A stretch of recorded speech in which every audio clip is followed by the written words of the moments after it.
I'm standing here on the beautiful, majestic Orange River in isiXhosa, bathi Ligqili. You can see there the bridge that people cross from Bloemfontein to the Eastern Cape. This is basically the boundary between the Eastern Cape and Orange Free State.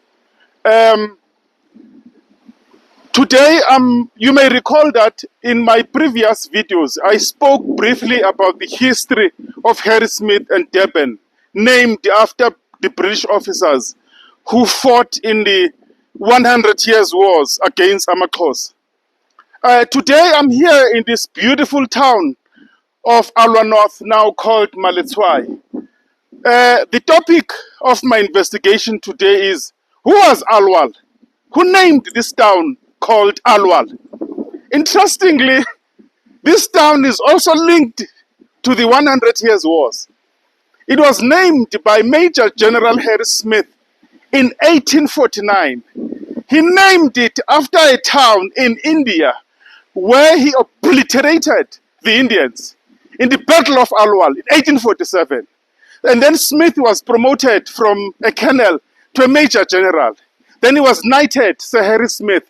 This was a very important development in his life, considering the humiliating defeat he suffered in 1835 during the War of Yinsa, which was led by uNkosi Maqoma, Jangum Sobomvu.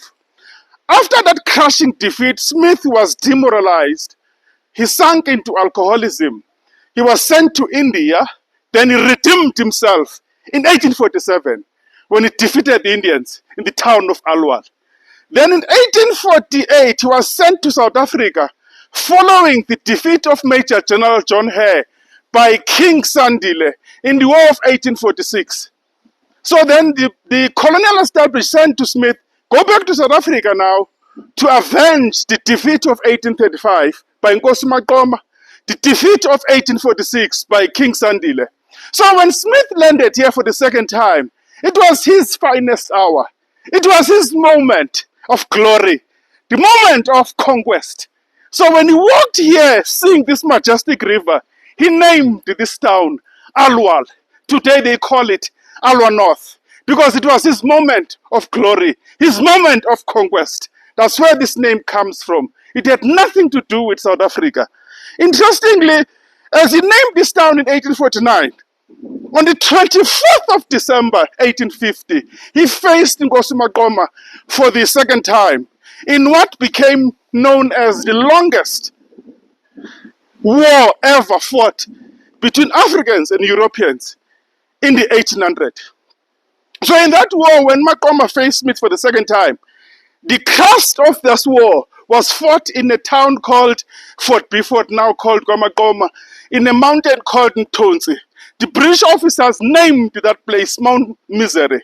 According to Mostert in his book, he says they called it Mount Misery because they suffered misery of the highest distinction. Every 500 soldiers who entered Mount Misery during the War of Mlanjeni, only 50% of them would come back alive. By the second year, they were walking on the bones of their fellow officers in Mount Misery. Then in the second year, Smith was fired and recalled after he faced Maqoma for the second time. Smith was the epitome of the British Army. He succumbed a few years later to heart attack because he never recovered from that war. So when we cross this river, this famous river, let us know who named this place. Why was it named Alwal? So that is the history in this journey of 100 Years' Wars. I thought I must share with you. It's the history of glory, the history of wars. As you look at this river, the majestic river, Umlambo Igqili, it's part of that history that we fought. It's part of that history of where we come from. Now you can see how the history of the 100 Years' Wars has shaped what today we call South Africa. Because how do you name a place Alwal that has got nothing to do with us? But for him, it was important because that's where he attained his moment of glory. Now we call this town Maletswai. You may recall that in 1899 to 1902, This place was one of the highest concentration camps used by the British officers, applying what they call the Scotch Earth policy. So it was both Africans and Europeans who were put here in these concentration camps during that war. They used to call it the Anglo-Boer War, but we call it the South African War because Africans were involved in that war. Now that's the history of Alwal North, the history of Alwal, the history of Maletswai. Kumlambo igqili. Siyabulela apha sikunye nomfokano Femele who's helping me to take this video. He's based here, working here. Usuka from Lady Frere. Siyabulela Hlathi, siyabulela Lisa, siyabulela Jambas. Sithi mathola nyongande ngokuhlelana.